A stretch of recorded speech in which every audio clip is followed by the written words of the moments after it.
Señoras y señores, muy buenas tardes. Estamos en una emisión en directo, esta vez para hablar sobre la coyuntura política, temas de la región Pasco, el contexto económico que estamos viviendo a propósito de cerrar el día de hoy como el penúltimo o antepenúltimo mes de este 2019. Hoy es 31 de octubre. Y al frente lo tenemos al economista Godofredo Ibarra Martel. ¿Qué tal, economista? ¿Cómo está usted? Muy buenas tardes. Buenas tardes, Lucho. Un cordial saludo a todo el pueblo de Pasco en estas circunstancias en la capital de la República para dar seguramente y responder tus apreciaciones o tus inquietudes que tiene también seguramente el pueblo peruano y la población de Pasco. Economista, comenzamos por el tema nacional, tema económico. Ayer el presidente de la República y su nuevo gabinete han expuesto cuál es el rumbo económico, ¿no? y los otros temas de gestión en el año que ya, o año y medio que cierra el presidente Vizcarra. ¿Qué expectativa le ve usted a todo este mensaje, a toda esta información que fue entregado ante los gobernadores de nuestro país y otras autoridades? Lucho, yo no quiero ser agorero, pero como todo peruano tengo que tener la esperanza de que el gobierno nunca fracase. Los gobiernos nunca deben fracasar. Seríamos malos ciudadanos o malos peruanos si eso quisiéramos de nuestras autoridades. Toda autoridad o todo ciudadano común y corriente y consciente quiere que sus gobernantes nunca se equivoquen y nunca fracasen, porque los perjudicados somos realmente los ciudadanos y más aún los que no tienen empleo, los que están padeciendo duras condiciones de pobreza y lógicamente haríamos y rogaríamos al Divino Hacedor que realmente ilumine a nuestros gobernantes para que este tipo de decisiones que han tomado el día de ayer sea provechosa para el bienestar de la población peruana. Uh-huh. Es decir, ¿va a mejorar la situación económica con este paquete que se ha entregado ayer? Yo entiendo ¿Hay un alivio? Yo entiendo que el espíritu del gobierno es esa. Ya no estaremos en ese San Benito que la obstrucción que viene haciendo el Congreso de la República. Ya no vendremos con ese San Benito que no le dejan gobernar. Ya no veremos con ese San Benito de corrupción, corrupción y corrupción. Hoy el gobierno tiene las puertas y tiene el cheque girado por la población peruana en el sentido que se dedique a gobernar.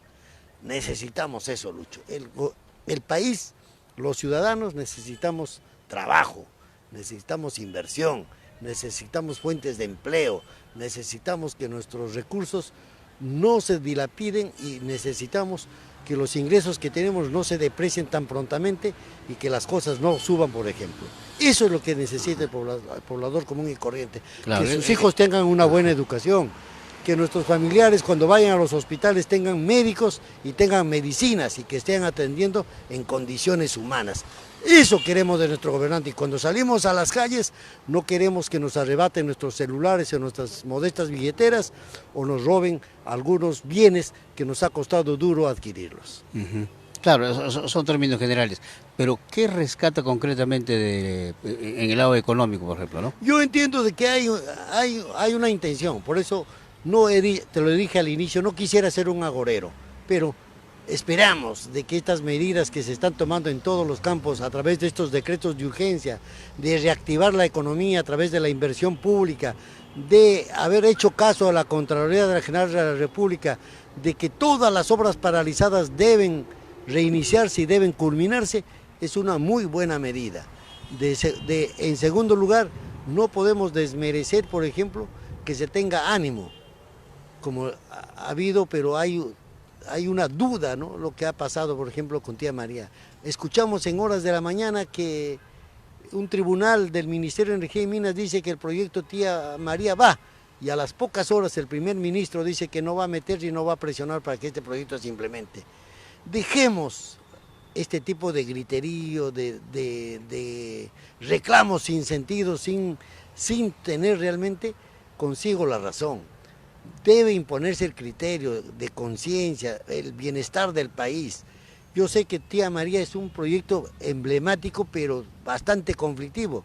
Y aquí todas las partes deben de poner actitudes personales y actitudes que benefician a unos y perjudican a otros por el bienestar del país. Es un proyecto interesante y aquí debe prevalecer el principio de autoridad que también en esta oportunidad el gobierno no debe desaprovechar. Y no puedo dejar de anunciar, por ejemplo, que es una medida, por más que se le diga que es populista, por ejemplo, que todos los ciudadanos deben incorporarse al sistema integrado de salud. Esa es una muy buena noticia, ojalá se culmine y realmente satisfaga las expectativas de toda la población de menos recursos. O sea, no vamos a tener peruanos sin una atención médica para adelante. Efectivamente, bueno, ¿no? Esa es una muy buena política. Parece que suena populista, pero si realmente nos enfocamos, es una muy buena acción, es un muy buen proyecto. Esperemos se logre y se consolide para el bienestar de los pobladores que fundamentalmente no cuentan con los recursos necesarios, Lucho. Muy bien. Voltemos la página del tema nacional, vamos a ver el tema región, en este caso región Pasco, ¿no? Bueno, ¿cómo está viendo? Ya son 10 meses, ya podemos hablar de lo que podría significar una preevaluación de las gestiones municipales, distritales y regionales del país, pero focalizando Pasco, ¿cómo nos ha ido este año, economista Godofredo Ibarra? Yo entiendo que en los primeros 6 meses, propio de la tarea del aprendizaje, el gobierno regional es poco lo que ha podido mostrar. No ha llevado, no ha consolidado una tarea permanente de una efectiva realización de los proyectos. Pero tampoco podemos ser mezquinos que en estos últimos 4 meses, por ejemplo, he visto ya cosas mucho más prudentes, mucho más concretas, y hay que decir, y hay que reconocer. Yo no voté por Pedro Ubaldo. Yo en un inicio dije que no iba a ser el candidato que iba a ganar y iba a ser el gobernante. Pero desde el momento, como lo he hecho con todos los gobernantes, desde Bobby Espinosa, Trueno Rivera, Clever Meléndez, Chirigallo, y hoy con Pedro, como pasqueño, yo te decía, todos queremos que nuestras autoridades logren los mayores éxitos para el beneficio de su población. Y en estos últimos 4 meses no puedo ser mezquino en reconocer que hay cosas que veo yo en tus informes personales, informes de muchos periodistas y en las propias redes sociales cuando uno entra a la página del gobierno regional, que haya una consolidación de hechos y eso da cierta tranquilidad. Esa carretera que no han podido hacer los anteriores gobernantes porque los primeros 2 yanahuanquinos que no han tenido los pantalones para llevar a cabo ese proyecto y el ingeniero Quispe porque se encontraba con unas trabas de arbitraje y de aspectos legales y jurídicos, no han podido culminar esa importante carretera. Pero veo que ya están y entiendo que el presidente de la República el 26 o 27 de noviembre creo que va a Pasco a hacer, por ejemplo, esa inauguración de esa carretera. Es un hecho loable. De la misma manera, ya es necesario que Pasco cuente con una pista de aterrizaje. También dice, y hay una fecha cercana, que eso se va a ejecutar y va a ser efectiva. Muy bien. Otro tema que es el caballito de batalla de todos los políticos es el proyecto de agua. Si bien es cierto, el ingeniero Quispe hizo todos los esfuerzos por dotar, pero no culminó con esa dotación porque se encontraron una serie de inconvenientes técnicos, pero ha hecho y ha puesto su grano de arena y hay que saludar también el empuje final que le ha puesto el licenciado Ubaldo en el sentido de hacer realidad este proyecto. Cierto que tiene algunos inconvenientes de carácter técnico, nos estamos quejando de que el agua contiene las dafnias o los piojos de agua, pero yo lo digo con valentía, Lucho. Antes tomábamos o nos hacían tragar agua con caca y no decíamos nada. Hoy unos elementos que todavía no está comprobado si son nocivos o no nocivos, porque si serían nocivos no serían alimentos de las truchas o de los peces en los ríos y lagunas, y si así sería, esos peces estarían envenenados, cosa que no ha sucedido y cosa que no se ha probado. Además, eso tranquilamente se puede solucionar porque es un tema de carácter técnico. Para ser más enfáticos y para decirlo con bastante claridad, los filtros y para nuestras amas de casa y los ciudadanos comunes y corrientes hay que ponerle coladeras más pequeñas, más microscópicas, en el sentido que esos bichos o elementos no pasen tranquilamente por esos sedazos o por esos filtros. Claro. Y el problema se habrá solucionado. Claro, pero yo le decía, no hagamos mucho problema. Yo veo mucha queja, mucha... Hoy los que no están de acuerdo y quieren buscarle todo argumento. Carajo, nos hacían tomar agua con caca y hoy nos quejamos de esa situación. Lo ratifico, hay que buscarle una salida, pero ese es un gran logro. Y para culminar, creo que tampoco puede ser dejado de lado y no podemos ser mezquinos. Este proyecto que le costó 250 millones, y también lo digo y saludo a Pedro, que ha tenido la valentía de culminarlo. Porque no ha pasado con lo que hizo Ollanta con Alan García cuando lo tuvo 3 años paralizado el hospital de niños, a pesar de que esto se había culminado. Saludo esos gestos, saludo. Las obras en nuestro departamento, en nuestra región, que es una región considerada entre las 7 más pobres del país, debe culminarse, no debe detenerse, debe concluirse, Lucho. Y creo que está haciendo bien Pedro en hacer este tipo de iniciativas que realmente se culminen las obras importantes y emblemáticas de la región Pasco. Ahora, el señor Pedro Ubaldo ha señalado que él no pone primeras piedras, sino las últimas piedras en algunos casos, y en otras las obras de continuidad se están cerrando. O sea, se están cerrando brechas históricas. Usted sabe la vivencia de Cerro de Pasco, lo acabo de decir en tono muy enérgico, el caso Agua. El caso Agua ha sido eternamente tema de campaña electoral, pero esa vez ya definitivamente se cierra. Esas famosas dafnias o pulgas de agua se ha confirmado por la DIRESA en 3 análisis, ¿no?, con laboratorios especializados y homologados en la capital de la República, enviados por el mismo gobierno regional y EMAPA, que el agua de la laguna de Ajucocha es apto para consumo humano. O sea, es de calidad A2, o sea, no es agua filtrada, no es un agua que pase una planta de tratamiento para considerarlo como agua potable, ¿no? Entonces, pero es agua apto para consumo humano en el nivel de A2, o sea, es la mejor agua que en estos momentos puede tomar un ser humano. Entonces, lo incomprensible es cómo que cierto grupo, encabezado por el gerente de MAPA, reaccionan de una forma, digamos, de terrorismo blanco, señalando de que tomar ese agua es ya como envenenarse, ¿no? Teniendo resultados de análisis que dicen que es apto para consumo humano. Esa es la parte crítica que en estos momentos se señala en contra de, en este caso, el gobernador Pedro Ubaldo. Yo lo único que le digo a Pedro, que se orine en esas apreciaciones, que se orine, porque nos han hecho tomar agua con caca y agua con metales pesados toda nuestra vida y nuestra existencia de Pasco. Acá voltea la página, que culmine esa tarea, que sé que lo va a hacer, y es el beneficiado la población de Pasco. Y aquellos agoreros que han pedido que no se realice y no se cristalice en todos los gobiernos, estamos mal. Yo no he votado ni por Chiri, ni por Clever, no he votado ni por Pedro Ubaldo, pero como pasqueño tengo que saber reconocer los buenos gestos, las buenas obras, las buenas iniciativas y fundamentalmente aquellos proyectos que tienen que culminarse.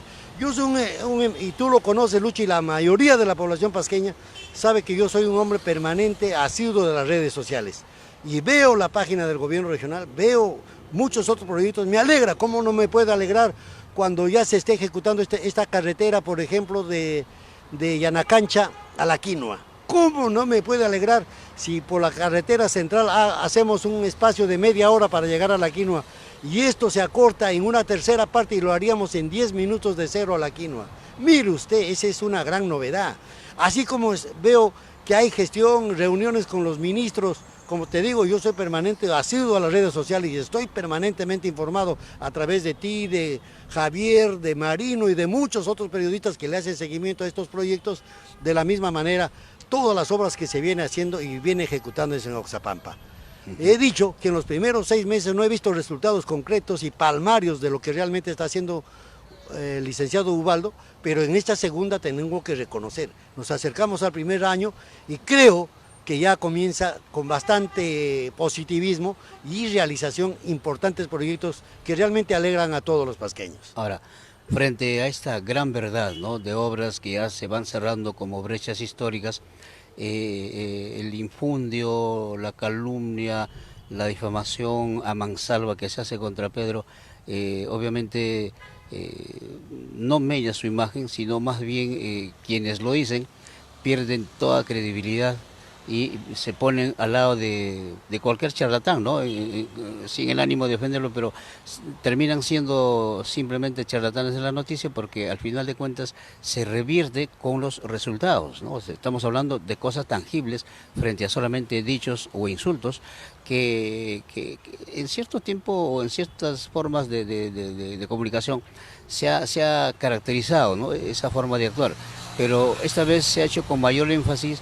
Es el celo serreño, yanahuanquino, por tenerlo como gobernante a un oxapampino. O sea, todavía no se digiere que alguien de fuera, de las profundidades de nuestra madre selva pasqueña, nos esté gobernando, Godofredo. No, hay que respetar las decisiones democráticas del pueblo. Siempre yo, por eso soy coherente en mis apreciaciones, así como he pedido que respeten a los congresistas de la República porque han sido elegidos por el pueblo, de la misma manera aprendamos a reconocer y a respetar nuestras decisiones cuando elegimos bien o mal a nuestros alcaldes, cuando elegimos bien o mal a nuestros regidores, cuando elegimos bien o mal a nuestros consejeros y cuando elegimos bien o mal a nuestros gobernadores regionales.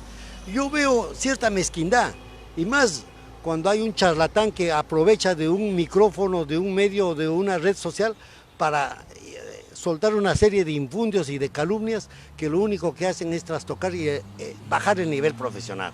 Y lo más triste, que después cuando le emiten o cuando le circulan una carta notarial se orinan en sus pantalones y están pidiendo rectificación. Ese es risible, Lucho. Ese tipo de charlatanes que tengan la valentía de, si insultan, si difaman, que se sometan a la justicia y ojalá sigan permaneciendo y a ver si tendrían la valentía de seguir emitiendo este tipo de infundios. Yo he recibido muchas y te voy a dar una noticia.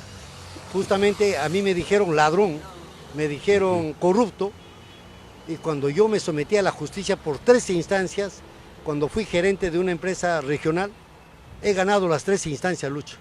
Yo hoy estoy pidiendo una reparación civil por mis daños, por haberme dicho ladrón indebidamente o corrupto, la suma de 4,5 millones. 4,5 millones lo estoy haciendo yo una denuncia de carácter penal por una reparación civil por mis daños y perjuicios justamente a esa empresa, que hoy se arrepiente de haberme denunciado porque no tenía las pruebas y él creía y el fiscal en ese momento que era fácil ensuciar la honra de una persona. Lo estoy haciendo por 4,5 millones, Lucho. Y por eso digo, aquellas personas que valiéndose de un micrófono, de un medio televisivo, de un medio radial y de las propias redes sociales, cuando no tienen la valentía o aprovechan a adueñarse de esta a través de troles para insultar, para difamar a algunas autoridades, tienen que ser coherentes y principistas. Si dicen algo, que lo prueben. Es fácil manchar las honras de las personas y está bien. Y lo más risible es que esos charlatanes no tengan la valentía de decir y después estén arrodillándose pidiendo perdón porque saben que pueden volverse pobres o pueden permanecer o culminar sus días tras los barrotes de una cárcel. Hay que ser consecuentes, hay que decir, se alaba, se premia, se saluda al buen periodista, pero al charlatán y aquel extorsionador que se vale de un micrófono y de un medio para extorsionar a las autoridades, lo único que le queda a eso es denunciarlo y ponerlo tras los barrotes de una cárcel. O sea, en suma, no dignifican la labor de los periodistas en Pasco ni en cualquier parte del Exactamente, Perú. no es correcto, no es correcto. Todo aquel que tenga una denuncia tiene que hacerlo con los medios y las pruebas necesarias para que no tenga ningún impedimento de hacer ese tipo de denuncia. Que se denuncie, pero con las pruebas. Pero sí que no haya y no medie prueba alguna, no puede constituirse en un juez, para lo cual no está atribuido y no está investido, Lucho. Hay que cortar de raíz y hay que devolver esos insultos y esas injurias que a veces se dan en los medios de comunicación, justamente poniéndolo debidamente a través de la justicia tras los barrotes de un penal, Lucho. Claro, o sea, con la fachada de periodista, los charlatanes están haciendo un ejercicio de una prensa de comadres, ¿no? O sea, de dice. Bueno, y hay en todo el país. No me pagas, Lucho, lo que están haciendo muchos, y no digo nombres, A ver. lo que están haciendo muchos periodistas es Como no me estás pagando, tengo derecho a insultarte y difamarte. Eso no es correcto. El periodista es el cuarto poder del Estado. El periodista honesto, sano, transparente y real es aquel que denuncia con las pruebas y aquel que hace conocer las noticias en su verdadera nomenclatura. Pero aquel que las distorsiona, que las deforma, que las difama e insulta y trastoca, realmente merece otro tratamiento, y eso hay que sancionarlo pero muy adecuadamente a través de las instancias judiciales, en este caso el Poder Judicial. Muy bien, volteamos la página y vamos a la última parte, economista Godofredo Ibarra Martel. El tema político dentro de esta nueva coyuntura que estamos viviendo ya a puertas del 26 de enero. El APRA sí o sí ya ha ratificado, ¿no?, reconfirmado que va a este proceso. Pero comenzamos con Fuerza Popular. Usted que es compadre o primo hermano de Fuerza Popular, bueno, ahí hay una estigmatización. El gobierno congresal disuelto se ha llamado pues la alianza apro-fujimorista, ¿no? ¿Cómo ves esta situación de los hermanos Fujimori, cuyo padre ha llamado a la unidad? ¿Va a funcionar en este llamado y harán un solo conglomerado para que puedan recobrar esas fuerzas que el desencanto de la corrupción los ha disuelto? Mire, Lucho, acá hay que tener mucho cuidado. Y hay veces, yo quiero que las encuestas, las opiniones, hay veces son sesgadas, malintencionadas, o bueno, tienen otra connotación política. Pero vamos a ser consecuentes. Dicen las encuestas, dicen las opiniones, dicen los medios, dicen las portadas, que el 80% de la población está de acuerdo con el cierre del Congreso. Muy bien. Dice ese 80% que está apoyando, o el 70% apoya la decisión tomada por el presidente Vizcarra. Muy bien, Lucho, vamos a eso. Pero también seamos consecuentes. Hay un grupo reducido que solamente tiene respaldo del 20%. Muy bien. Quiere decir que el 80% está contra estas dos agrupaciones que los han tildado de aprofujimoristas. Muy bien. Si es así, mire usted lo que va a pasar matemáticamente, y eso pasa en la connotación política.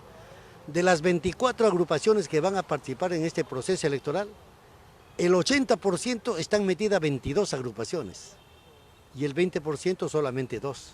Saque usted su cuenta matemática, ¿cuál es más grande? No es que con esto va a ganar, pero ante un universo que hoy no va a haber arrastre de los presidentes nacionales, los que van a prevalecer son los que tienen los mejores cuadros en sus listas de partidos. Así, le estoy adelantando, y esto usted lo va a pasar el día 27 de abril. Haga ese compromiso conmigo, Lucho, si me equivoqué o no. Todos van a tener, de enero. Todos van a tener una votación casi plana, todos van a estar, va a haber una diferencia no muy significativa de uno a otro. Así que nadie va a tener una mayoría absoluta, nadie va a tener ni siquiera la mayoría simple, todos van a necesitar alianzas. Y ya te decía, en esas 22 agrupaciones que representan el 80% está metido la izquierda, los caviares, está metido los partidos de derecha, todas las otras agrupaciones, excepto el APRA y el Fujimorismo. El APRA y el Fujimorismo están en ese reducido 20% que dice la población. Eso va a dar como resultado que en el proceso electoral tengan seguramente ese mismo nivel de comportamiento. Con respecto a tu pregunta, justamente el líder de la agrupación fujimorista, Alberto Fujimori, ha emitido una carta dirigiéndose a sus simpatizantes, militantes y a sus 2 hijos que realmente depongan sus actitudes, y lo que él está buscando es unir nuevamente al fujimorismo. Yo le digo, si se unen los hermanos Fujimori y van a esta contienda electoral unidos, le aseguro que no van a recibir una goleada como muchos están pensando. Tenga usted la seguridad, esto lo vamos a ver el día 27 de enero del próximo año, al día siguiente de la elección.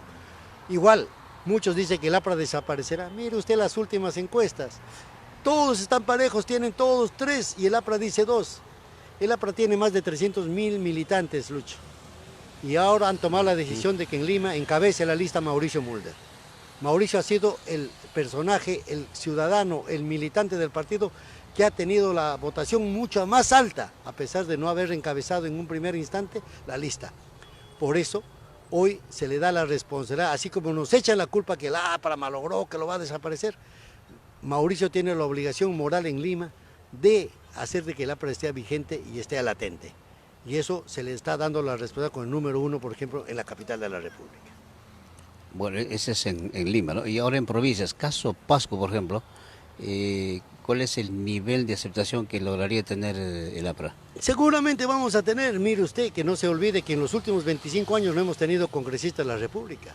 Y no sería ninguna novedad que esta vez tampoco lo tengamos, pero vamos a dar la dura batalla. Hay jóvenes, el APRA se está renovando. Quiero volver al tema anterior. Efectivamente, si Mauricio encabeza, no necesariamente representa todo, porque la mayor parte de la lista congresal en Lima va a ser compuesta mayoritariamente por jóvenes, y la única persona que seguramente tiene tal vez otra sea Mauricio, de los 35 candidatos que se presenten en la capital de la República.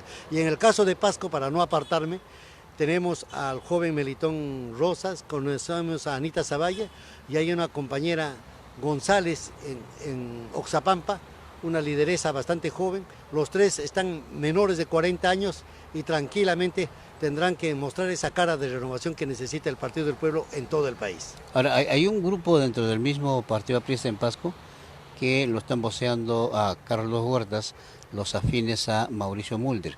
¿Podría darse esa figura? Porque muchas veces Lima o las cúpulas determinan la nominación. Yo no sé, eso al final se tendrá que decidir el día domingo, que se llevan a cabo las elecciones convocadas por el Partido del Pueblo, y son los delegados quienes se les ha dado esa facultad. Hasta el momento que yo sepa, hay 3 precandidatos, y si va Carlos Huertas, bienvenido. El partido necesita fortalecerse, de poner sus mejores cuadros, y si Carlos está preparado para dar esta batalla, bienvenido. Necesita de mucha gente positiva el Partido del Pueblo, y creo, yo particularmente tengo una opinión informada, que esto por lo pronto oficialmente quienes son ya candidatos o precandidatos oficiales son Melitón Rosas, Anita Zavalla y la compañera González en Oxapampa, reúnen todos los requisitos para demostrar que el APRA realmente se está renovando. Se va a dar esa figura. Posiblemente el domingo es la elección, y el domingo se debe ratificar esa decisión. Bueno, ¿en Lima va a ser en la Casa del Pueblo o en cada distrito? No, los delegados ya han sido elegidos y se va a tomar esa decisión en la capital de la República. ¿En la Casa del Pueblo? Ciertamente. Muy bien. Economista Godofredo Ibarra Martel, muchas gracias por estos minutos. Esperemos reencontrarnos en cualquier instante. A tus órdenes, Lucho, y un fraternal y cordial saludo a todos los militantes del Partido del Pueblo, y el domingo tendremos ya la decisión tomada de quiénes serán nuestros candidatos en Pasco y a nivel país. Un abrazo a la distancia a todos. Señoras y señores, dialogamos con el economista Godofredo Ibarra Martel. Nos reencontramos en cualquier momento. Permiso.